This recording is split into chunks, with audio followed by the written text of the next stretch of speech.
بسم الله الرحمن الرحيم الحمد لله رب العالمين والصلاة والسلام على أشرف الأنبياء والمرسلين نبينا محمد وعلى آله وصحبه أجمعين أما بعد.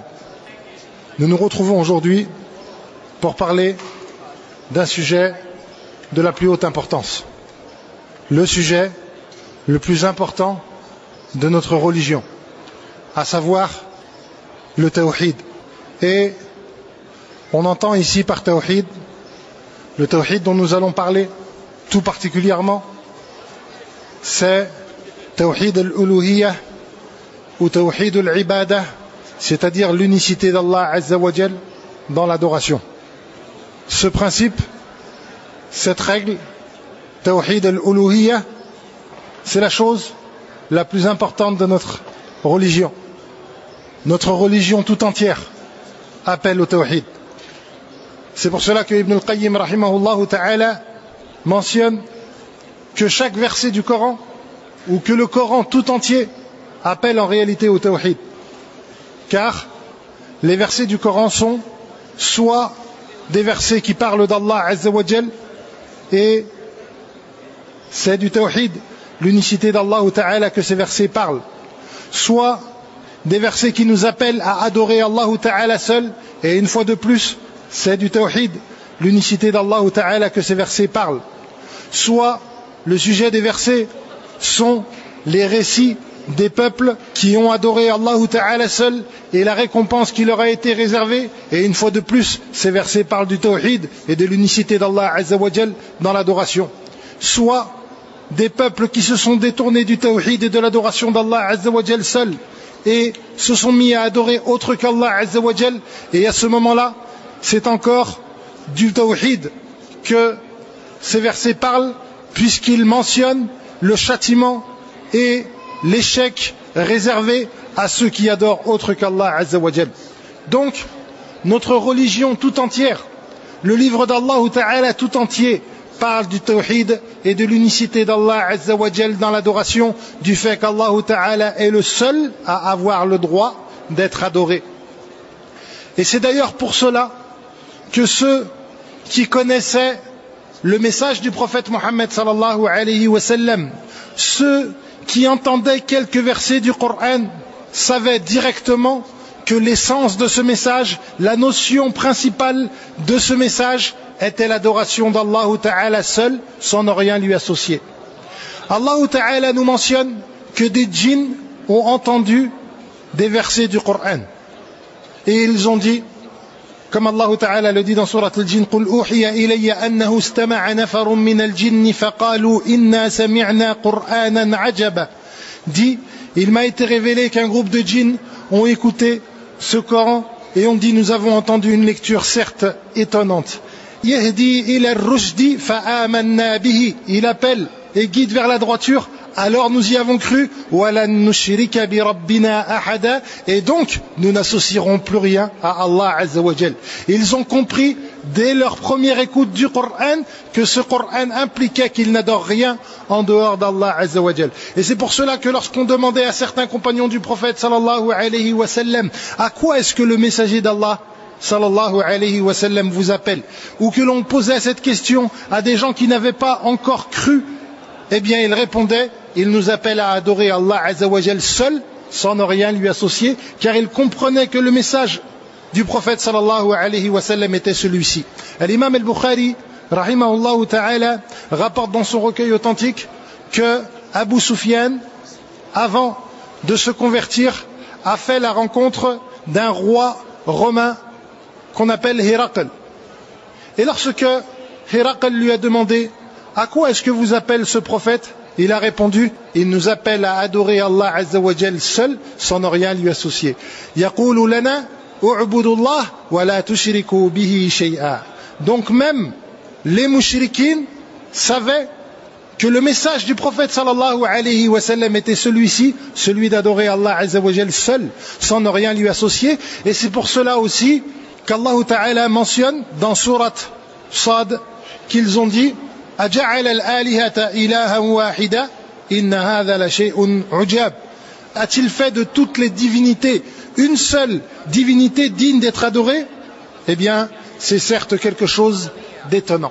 Ce tawhid, c'est donc la chose à laquelle notre prophète sallallahu alayhi wa sallam a appelé, et c'est une chose dans laquelle il y a les plus grands mérites. C'est la chose la plus importante de notre vie, la chose la plus importante de notre existence. Car c'est pour cela qu'Allah Ta'ala nous a créés. Allah Ta'ala ne nous a pas placés sur terre pour que nous errions sans but. Avez-vous pensé que nous vous avons placés sur terre sans but et que vous ne reviendrez pas vers nous? Nous n'avons pas été créés sans but. Nous avons été créés pour un but qui est le plus noble des buts. Et ce but, c'est le fait d'adorer Allah Ta'ala seul, sans ne rien lui associer. Car Allah Ta'ala dit dans le Coran, وَمَا خَلَقْتُ الْجِنَّ وَالْإِنسَ إِلَّا لِيَعْبُدُونَ. Je n'ai créé les djinns et les hommes que pour qu'ils m'adorent. Il est très important que chacun d'entre nous, lorsqu'on entend les versets du Coran, dans lesquels Allah Ta'ala nous appelle à l'adoration, il est très important que nous comprenions que tout ordre à l'adoration de le Coran est un ordre à l'adorer seul, sans ne rien lui associer. À l'adorer seul, sans ne rien lui associer. Pourquoi? Parce que les gens auxquels ces versets s'adressent à l'époque du prophète sallallahu alayhi wa sallam, les mouchriquins, les idolâtres, adoraient Allah. Ces idolâtres adoraient Allah. Mais ils adoraient avec Allah Ta'ala autre que lui. Donc lorsqu'Allah Ta'ala leur ordonne de l'adorer, c'est qu'en réalité il leur ordonne de l'adorer seul et de délaisser l'adoration de tout autre que lui.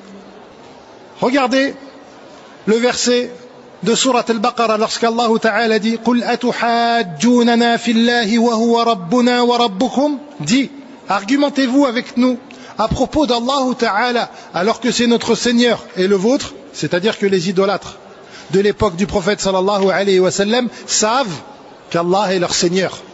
Dit, argumentez-vous avec nous à propos d'Allah Azza wa Jal alors qu'il est notre Seigneur et le vôtre, donc ils savent qu'Allah Ta'ala est leur Seigneur. Et nous avons nos œuvres et vous avez les vôtres, donc ils ont des œuvres. Mais la différence entre eux et nous, c'est que nous ne vouons nos œuvres qu'à Allah Ta'ala alors que eux associent à Allah Ta'ala autre que lui dans leurs adorations. C'est pour cela que ce verset donc dit قُلْ أَتُحَاجُّونَنَا فِي اللَّهِ وَهُوَ رَبُّنَا وَرَبُّكُمْ. Dit, argumentez-vous avec nous à propos d'Allah alors qu'il est notre Seigneur et le vôtre. وَلَنَا أَعْمَالُنَا وَلَكُمْ أَعْمَالُكُمْ. Et nous avons nos œuvres et vous avez les vôtres. وَنَحْنُ لَهُ مُخْلِصُونَ.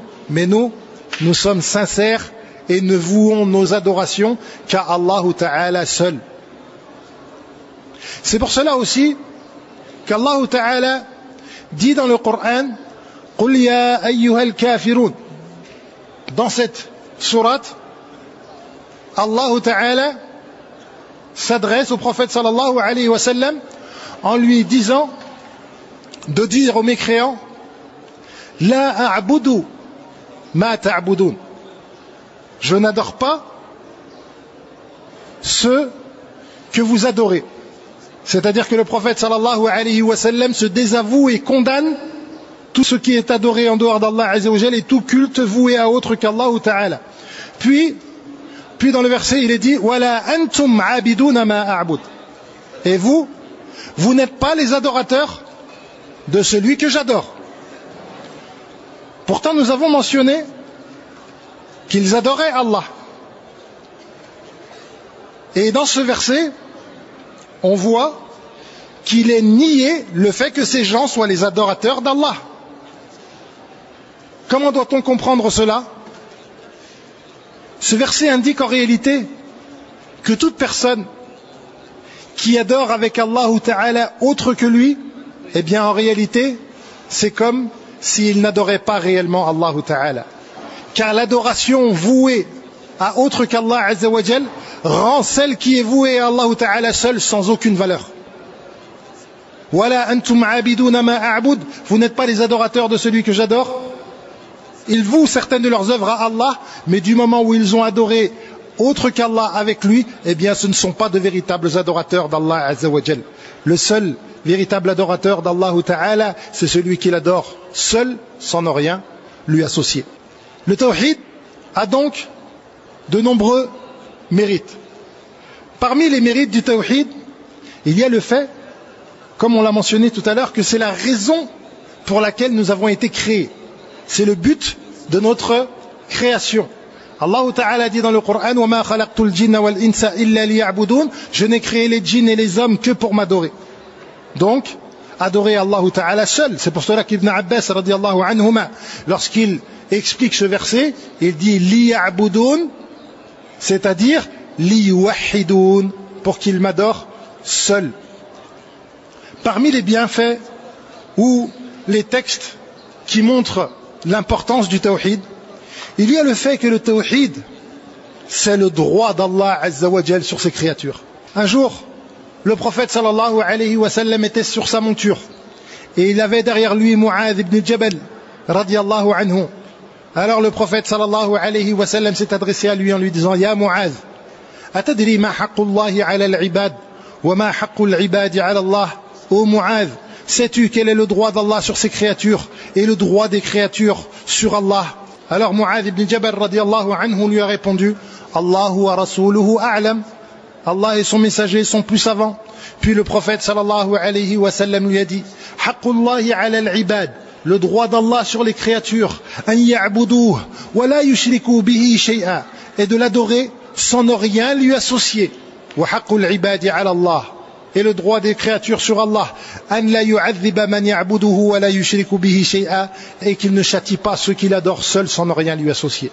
Donc dans ce hadith, dans lequel le prophète sallallahu alayhi wa sallam s'adresse à Mu'adh avec cette grande sagesse, en utilisant différentes formes et différentes manières qui aident à la compréhension, en s'adressant à lui par son prénom, Ya Mu'adh, pour attirer son attention, en lui posant la question afin qu'il réfléchisse: Atadri ma haqqullahi ala al-ibad wa haqqul ibadi ala Allah? Sais-tu quel est le droit d'Allah sur ses créatures et le droit des créatures sur Allah? Le prophète sallallahu alayhi wa sallam dans ce hadith nous indique que l'adoration est le droit d'Allah Ta'ala seul.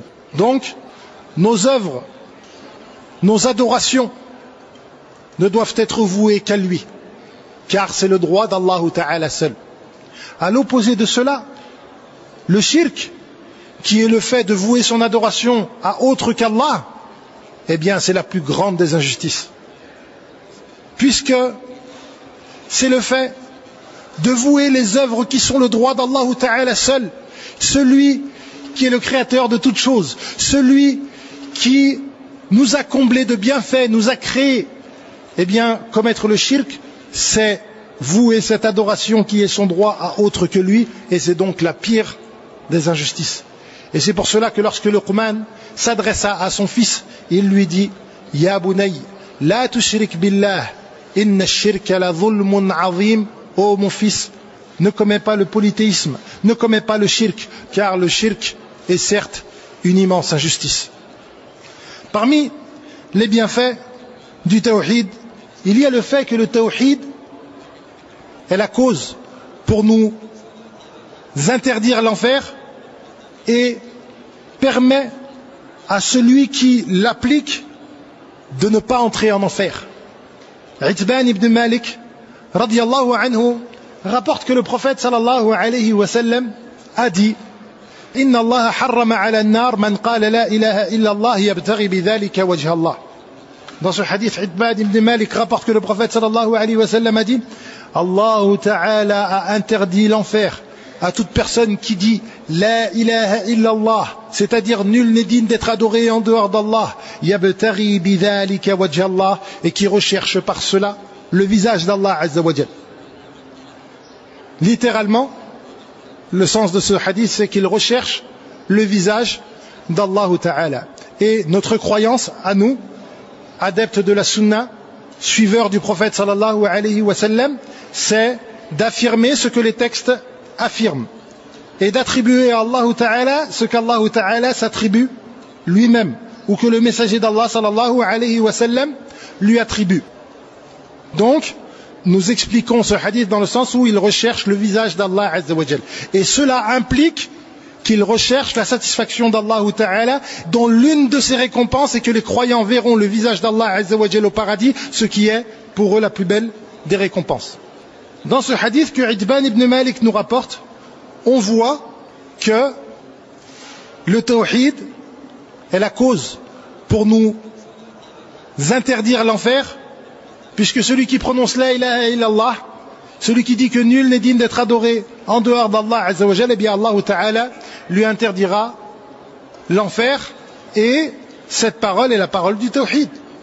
À l'inverse, le shirk est la chose qui t'interdit le paradis, puisque le shirk est la chose qui interdit à celui qui le commet le paradis, puisqu'Allah Ta'ala dit innahu man yushrik billah faqad harrama Allahu alayhi al-jannah wa ma'wahu an-nar wa ma lidh-dhalimin min ansar.